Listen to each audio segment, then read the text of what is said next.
Bonjour à tous. Merci d'être présents. Merci d'avoir réussi à braver la grève d'aujourd'hui pour être avec nous. Pendant les 45 minutes qui vont arriver, on va vous proposer d'échanger, de discuter, de se questionner autour des enjeux que vous rencontrez, vous, responsables, gestionnaires de paye, DRH. On sait que c'est des métiers exposés, qui sont sous pression, avec des challenges assez spécifiques, et on va essayer de discuter autour de ça. On vous propose de commencer avec l'instant un peu promotionnel des présentations. Rassurez-vous, ça va être rapide. Et puis ensuite, on va rentrer dans le vif du sujet. Estelle, je te laisse te présenter. Bonjour à tous, je suis Estelle Taverna, je suis Product Manager chez Talentia. Alors, un Product Manager, qu'est-ce que c'est? Globalement, je suis en charge d'écouter les besoins, vos besoins, les besoins de nos clients, les besoins des responsables paye, des DRH, de transposer ça et de mettre ça dans les roadmaps produits. Donc globalement, on charge des roadmaps produits, on charge également de regarder tout ce qui va se passer au niveau légal, de mettre ça également dans la roadmap du produit, de fixer des prix de vente aussi, et puis d'accompagner nos commerciaux pour les aider à vous proposer la valeur de notre produit, de nos services, et la manière dont on peut vous accompagner au mieux dans votre quotidien.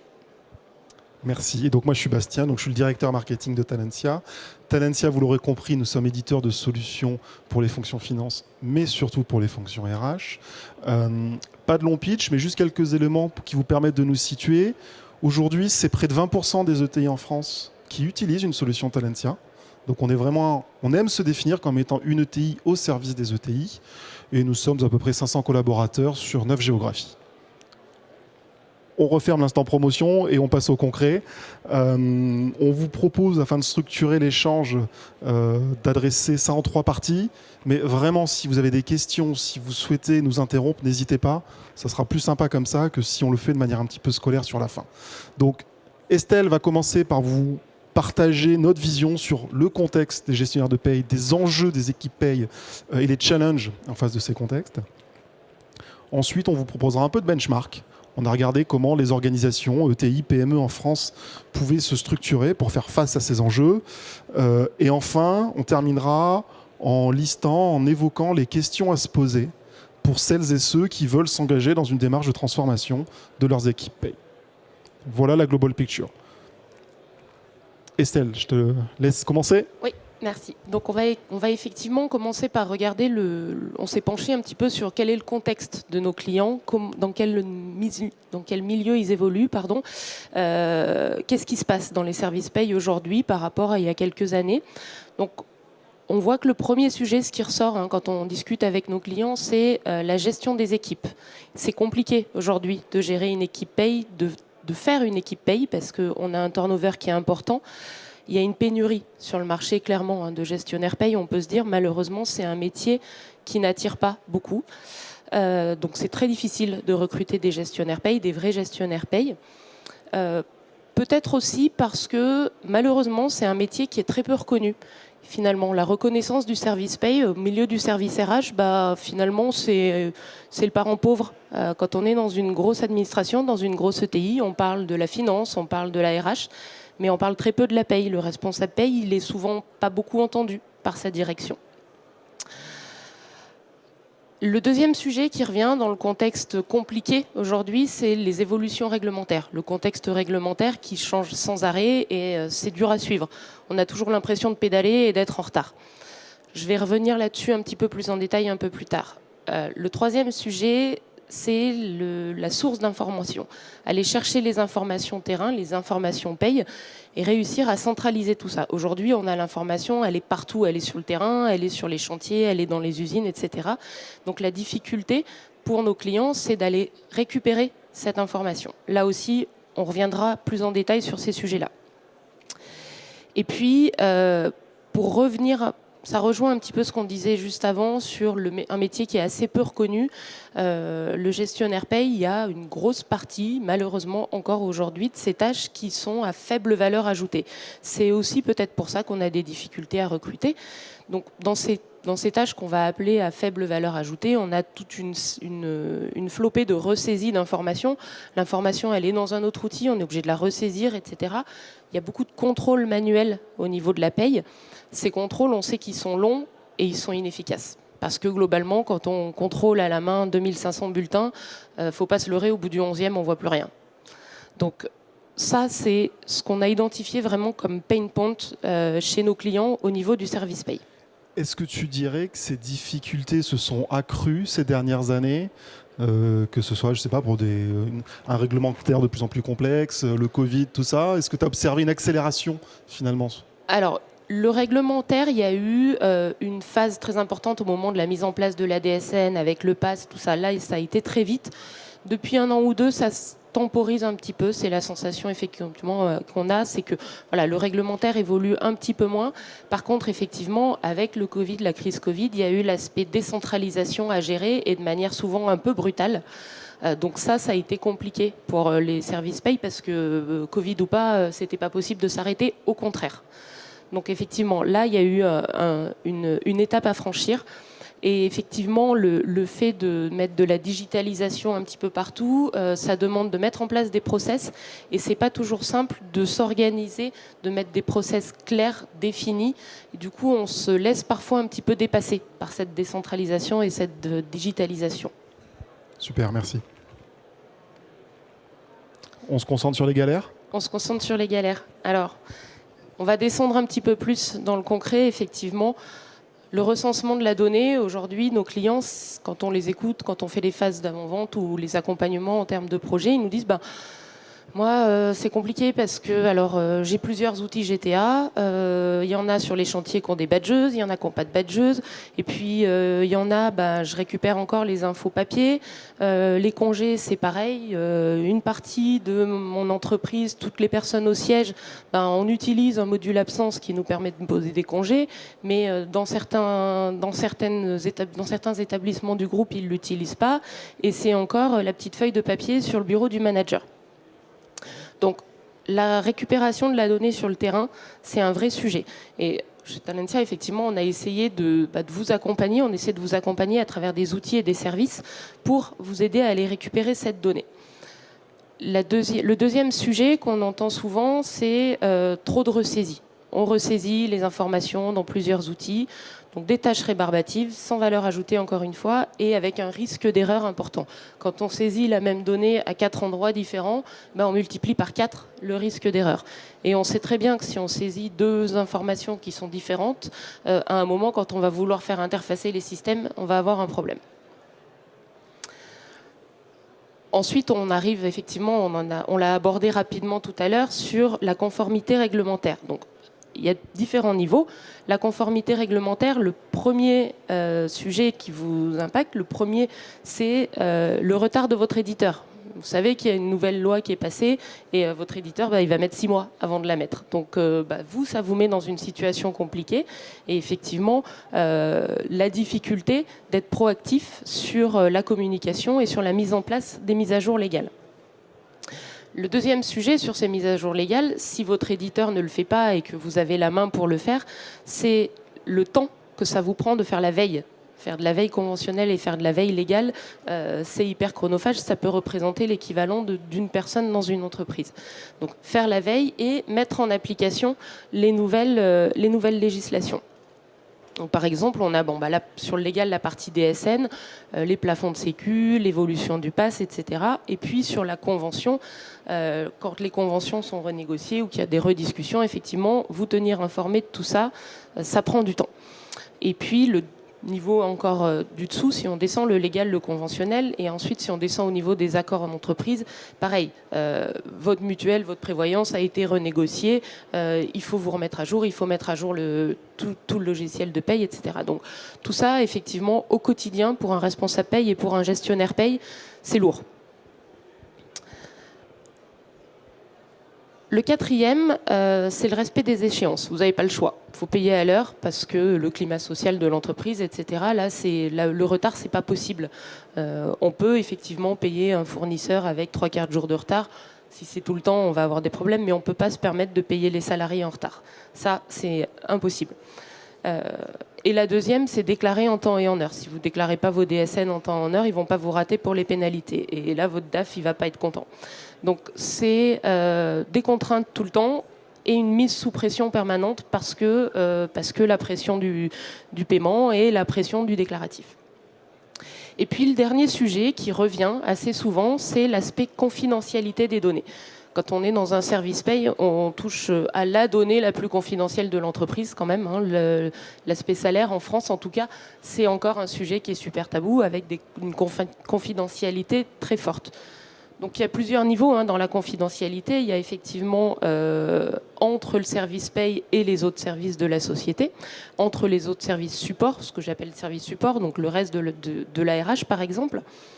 Il y a de la confidentialité au niveau de l'outil, c'est-à-dire entre les gestionnaires paye, tel gestionnaire a tel portefeuille par exemple, et il ne doit pas avoir accès à ce qui se passe à côté, ou dans les cas, on va y revenir aussi, où la partie gestion administrative, elle est séparée de la partie paye. Qui a le droit de voir quoi? Est-ce que effectivement nos gestionnaires administratifs, ils ont le droit d'avoir les données chiffrées de la paye ou non? Donc ça, c'est aussi un sujet qui revient très souvent dans les demandes de nos clients, dans les appels d'offres. On voit qu'il y a une part de plus en plus importante, sur la gestion de la confidentialité. Super, merci Estelle. Ça nous fait donc une bonne transition pour un petit peu débattre, discuter autour des typologies d'organisation sur les gestions administratives centralisées, décentralisées, les niveaux de collaboration qui peut exister entre ces différentes entités. Tu nous en dirais un peu plus? Je vous en dis un peu plus. Effectivement, on voit dans nos clients, chez les ETI, deux grands types d'organisation. Soit on a un gros service paye central qui va faire à la fois la gestion administrative et à la fois la paye. Là, globalement, on n'a pas vraiment de problème de confidentialité. On est tous dans le même bureau, ça parle toute la journée, il y a de l'échange qui se fait. Et puis, la personne qui va s'occuper de gérer toute la partie contrat de travail, etc., aucun problème, aucune confidentialité sur les données de paye.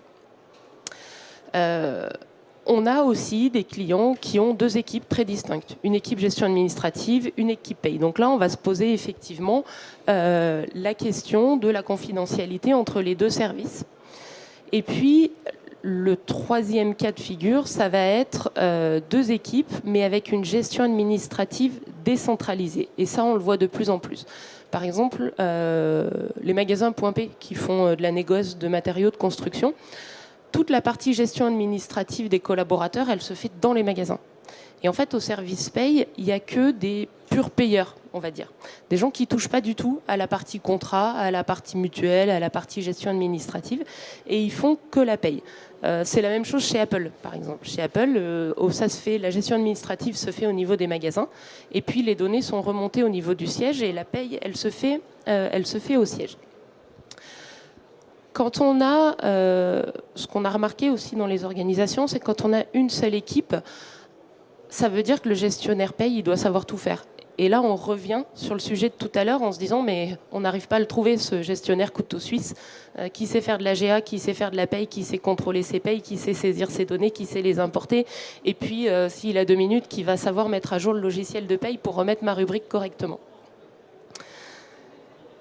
C'est aussi souvent pour ça que les organisations, elles viennent à séparer vraiment les deux métiers, le métier de gestion administrative et le métier de paye.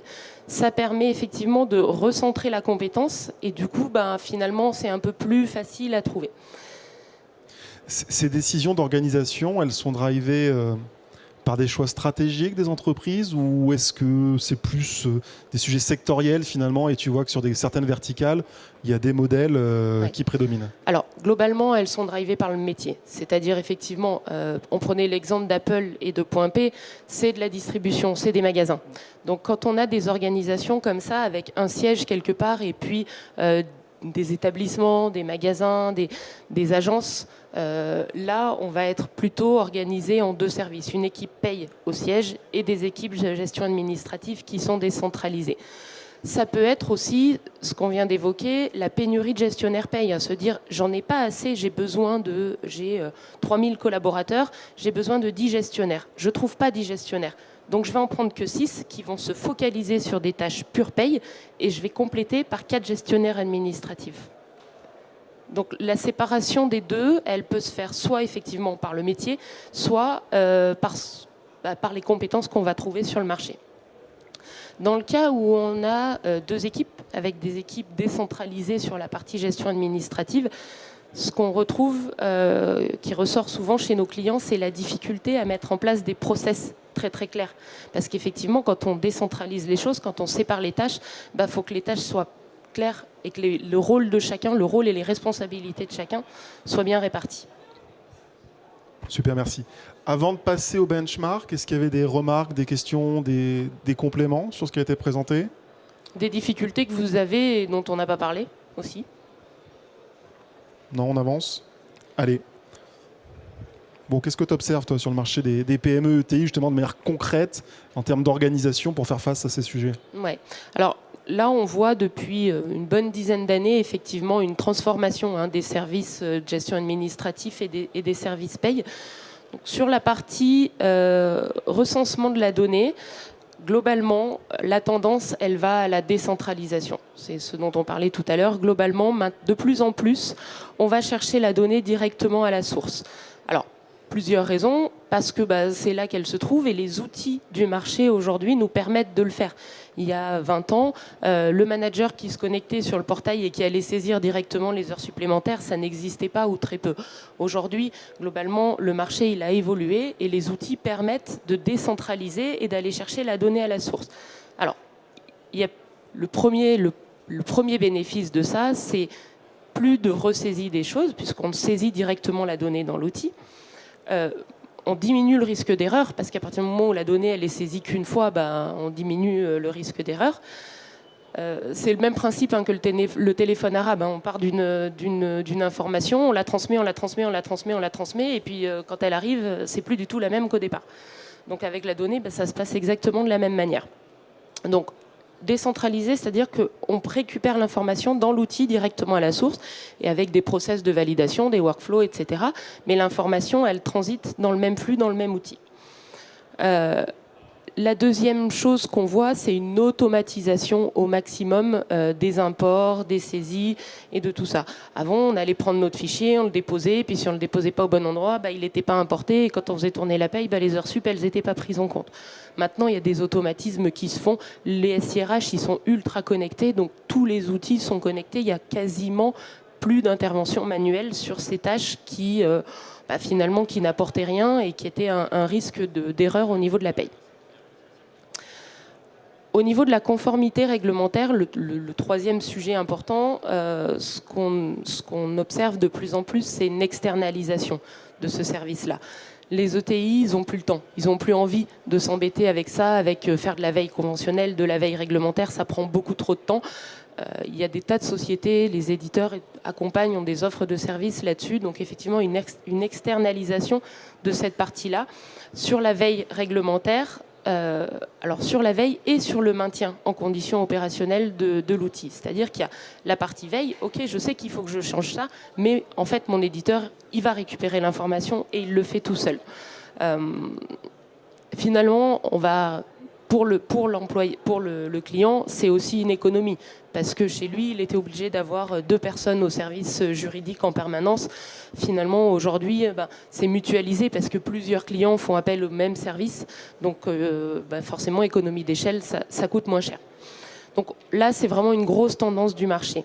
Donc sur la partie veille et sur la partie mise à jour. Ça sécurise également. Aujourd'hui, le souci du responsable paye, c'est que sa paye, elle soit sécurisée, qu'elle soit juste, qu'elle sorte à l'heure, qu'il puisse payer à l'heure et qu'il puisse déclarer à l'heure. Globalement, c'est tout ce qui l'intéresse. Le fait de faire appel à des partenaires qui sont spécialistes, ça sécurise tout ça. Et l'effet, le cercle vertueux de tout ça, c'est qu'on va libérer du temps de nos gestionnaires paye qui faisaient de la ressaisie, qui faisaient de la veille, et on va les recentrer, on va leur permettre de se recentrer sur leur métier.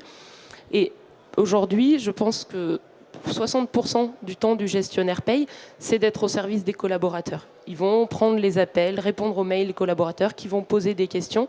Donc, on enlève une partie, effectivement, de je prends mes bulletins et je les contrôle un par un. Je fais confiance à des outils, je fais confiance à mon éditeur ou à la société qui m'accompagne et je libère du temps à mes gestionnaires pour faire vivre le service, pour entretenir le lien avec les collaborateurs et pour maintenir un lien social et le climat social de l'entreprise.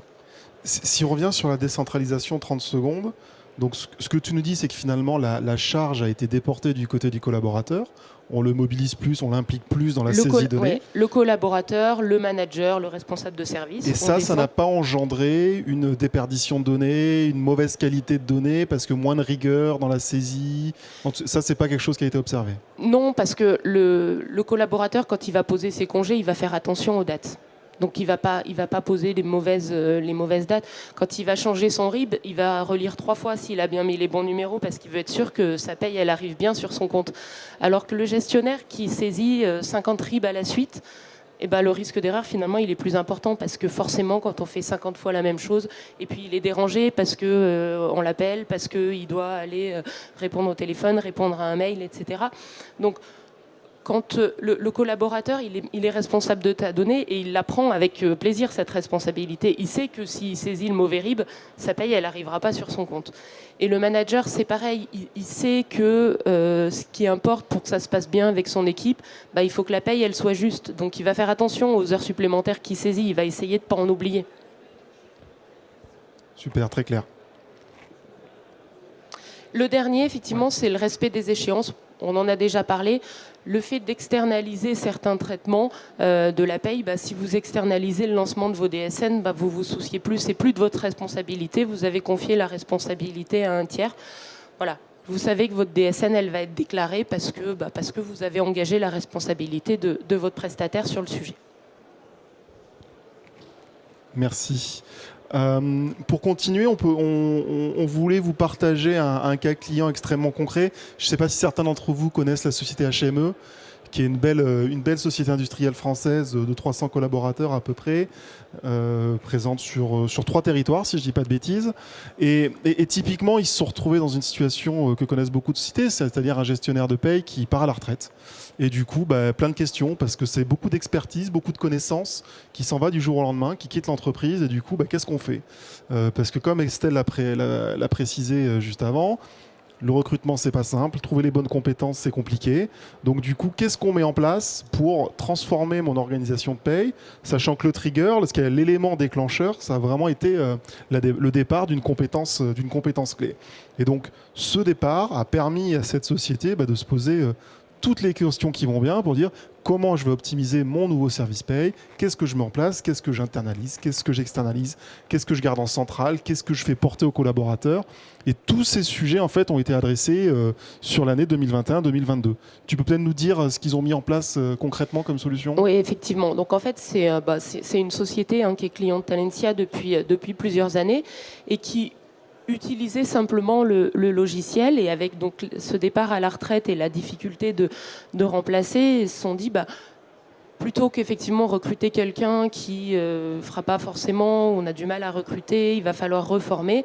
Ce qu'on va faire, c'est que il nous reste, on est encore 3 en interne, on va se recentrer sur ce qui nous plaît, sur le cœur de notre métier, sur partager avec les collaborateurs, sur gérer notre service, et puis tout ce qu'on peut donner à Talentia, on va le donner à Talentia. Donc ils ont pris des offres de services en plus, et aujourd'hui, alors HME, ils restent responsables de leurs données. C'est pas nous, Talentia, qui sommes responsables du fait qu'on nous dise tel collaborateur, il a fait 3 heures supplémentaires. Ça, évidemment, on peut pas prendre cette responsabilité-là.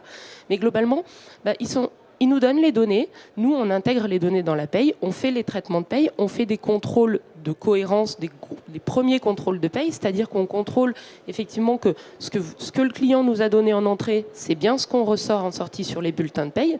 On contrôle que les charges sociales elles soient calculées correctement par rapport au légal.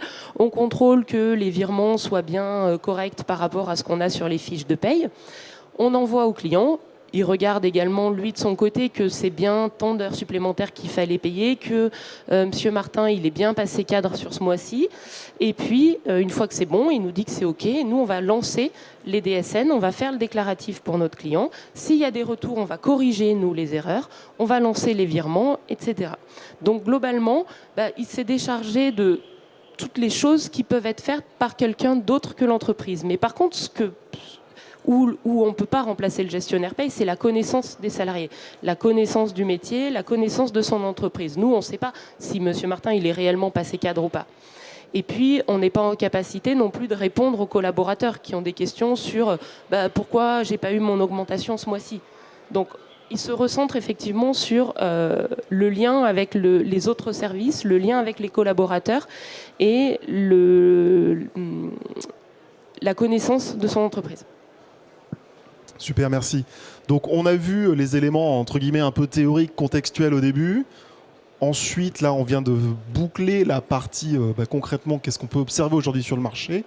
Maintenant, la question qu'on va se poser, c'est vous, si dans votre société, dans votre contexte, vous avez envie de passer à l'action pour faire évoluer le périmètre, faire évoluer, transformer votre fonction, quelles sont les questions à vous poser avant vraiment d'engager cette démarche ? Alors effectivement, quand on reçoit des cahiers des charges, il y a souvent des questions qui sont, des besoins qui sont relatifs aux outils, mais des besoins aussi qui sont relatifs à de l'organisation, à du service. Et parce qu'en fait, effectivement, la paye, c'est pas juste un outil de paye, c'est comment je m'organise pour faire ma paye et de quel niveau de service j'ai besoin. Donc, internalisation, est-ce que ça m'intéresse de tout internaliser et de tout garder chez moi? Quand je dis tout, ça va être effectivement, je prends un logiciel et je fais moi-même mes paramétrages, moi-même mes mises à jour, etc. C'est clairement pas ce qu'on observe sur le marché. De plus en plus, les clients nous demandent de prendre un maximum de responsabilité sur toutes ces tâches, effectivement, qui sont pour nous mutualisables, parce qu'on peut les appliquer à tous nos clients, alors que pour le client, c'est pas du tout mutualisable et il est obligé de le faire tout seul et du coup, ça représente une charge énorme. Donc, ça demande de renforcer le service paye, ça demande d'élargir les compétences, parce que compétences de gestionnaire paye, savoir si la paye elle est juste et savoir paramétrer la paye, c'est pas la même chose. Donc, ça demande d'avoir dans les équipes, chez nos clients, un panel de compétences qui est très important et pour une entreprise de 500 collaborateurs, clairement, c'est pas rentable. Et c'est le cas effectivement en cas de forte croissance. Globalement, les clients, quand il y a une forte croissance, ils passent de 500 à 1500 collaborateurs. Ça voudrait dire qu'il faut tripler le nombre de gestionnaires paye. C'est pas ce qui se passe. C'est-à-dire que on libère une certaine tâche et je ne recrute pas de nouveaux gestionnaires paye, mais par contre, ceux qu'il y a, ils vont se spécialisés effectivement dans des tâches différentes, dans ce qu'on disait tout à l'heure, le lien avec les collaborateurs, la réponse aux questions, etc. et enlever toutes les tâches sans valeur ajoutée.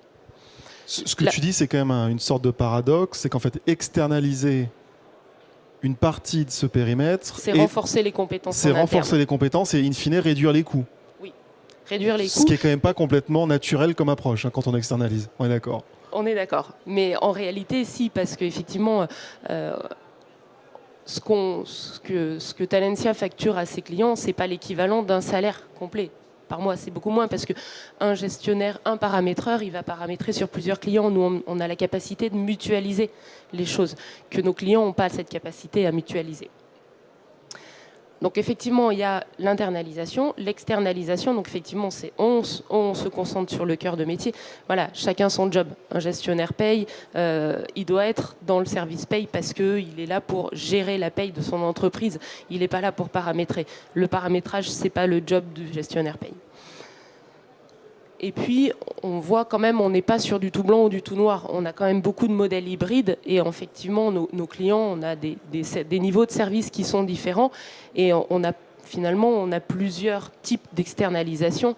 On a ce dont on parlait juste avant avec le cas HME où c'est externalisé au maximum.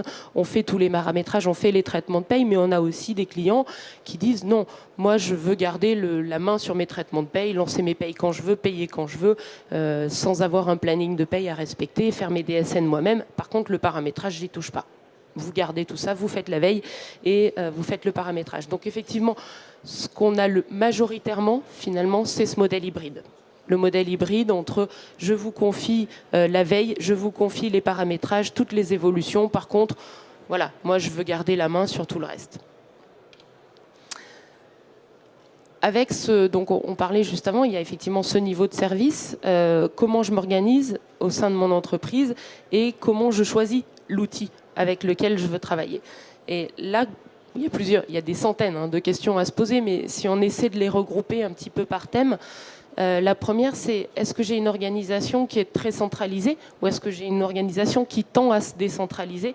Même si elle ne l'est pas aujourd'hui, je pressens effectivement que dans quelques temps, on va confier un peu plus de tâches au terrain, aux managers, on va leur demander un peu plus de choses. Donc, est-ce que l'outil qui m'intéresse là, est-ce qu'il me donne cette possibilité-là de décentraliser les choses? Parce que on sait effectivement que l'intérêt, c'est d'avoir un seul outil qu'on va décentraliser partout. C'est pas de mutualiser les outils, parce que si on démultiplie les outils, on va se retrouver avec des flux dans tous les sens, de la donnée qui part de plusieurs endroits, et on sait ce que ça fait des risques d'erreur, ça fait quelque chose qui est difficile à maintenir, etc. Donc, est-ce que l'outil que je choisis, il va me permettre il va me permettre d'avancer en même temps que ma structure évolue? Je décentralise, je donne des rôles importants.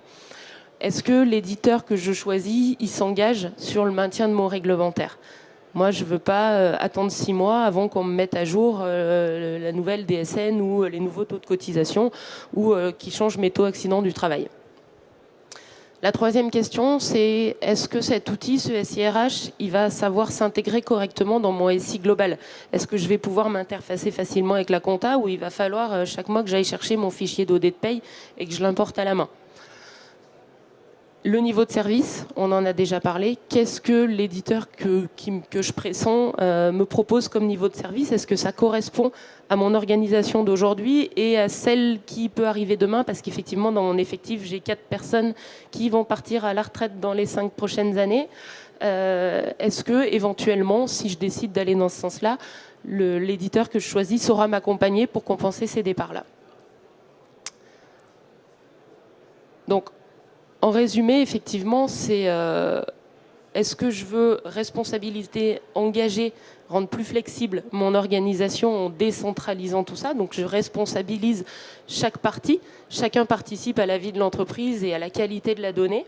Est-ce que je veux libérer du temps de mes gestionnaires paye pour qu'ils se concentrent sur leur métier, pour que ce soit un métier un peu plus orienté humain et pas l'image qu'on en avait du monsieur derrière son ordinateur qui rentre des chiffres et puis qui appuie sur entrée pour faire calculer des bulletins. Aujourd'hui, c'est plus ça. Un gestionnaire paye, c'était ça il y a 30 ans, mais ça ne l'est plus.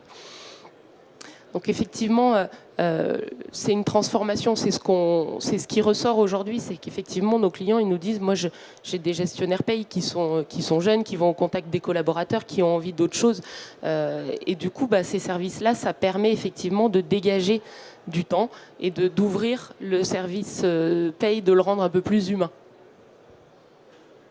Super, merci Estelle. Et félicitations pour le respect parfait du timing, vu que tu as tenu en 30 minutes. Et donc, il nous reste maintenant 15 minutes pour les questions-réponses. Donc, je ne sais pas si vous en avez. Ça peut être autour de ce qui a été présenté, mais n'hésitez pas s'il y a d'autres questions, bien évidemment. Voilà, Estelle vous répondra avec grand plaisir. Bon, écoutez, si c'était clair pour vous, on vous libère. Si jamais vous voulez continuer les échanges, nous, on est au fond là-bas à votre droite. On a un stand violet et rose que vous ne pouvez pas louper. Donc voilà, si jamais vous voulez être plus dans le one-to-one autour des questions-réponses, n'hésitez pas. Les équipes sont à votre dispo. Merci beaucoup. Merci beaucoup. Et bon salon.